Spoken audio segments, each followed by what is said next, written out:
Kamusta mga kabakbakero? Samahan niyo ako sa panibagong video sa aking paglalakbay bilang isang delivery rider, at pagkatapos ko nga maghatid sa Hagonoy, Bulacan, mayroon akong ipapakita sa inyong magandang tanawin na baka hindi nyo pa napupuntahan. Oh shit! Oh shit! Ang lugar na ito ay ngayon ko lang nadaanan. Ngayon lang kasi ako napadpad dito. Bangka, saka bangko.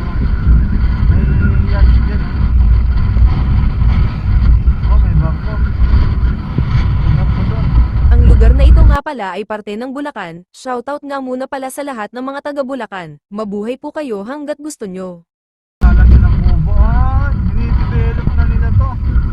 Hindi magtatagal, magkakaroon ng mga kainan dito sigurado.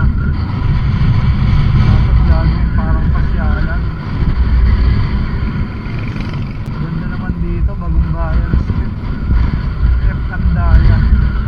Salamat po, bayan ng Bulacan. Something Bulacan na to.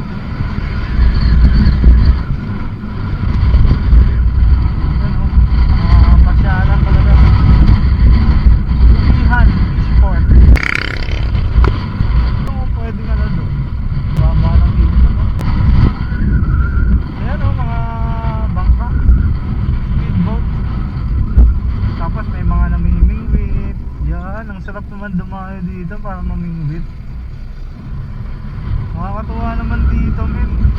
At pagdating nga pala dito mayroon kayong makikitang putol na tulay, parang ito yata ang inaayos nila ngayon, mas lalong magiging maganda ito kapag natapos na siguro ginagawa nila dito. Ano sa palagay nyo ang gagawin sa lugar na ito mga boss? Magkakaroon kaya ng pasyalan or kainan sa ibabaw ng dagat sa lugar na ito? Pa-comment nyo naman sa ibaba para may idea na din ang ibang makakapanood.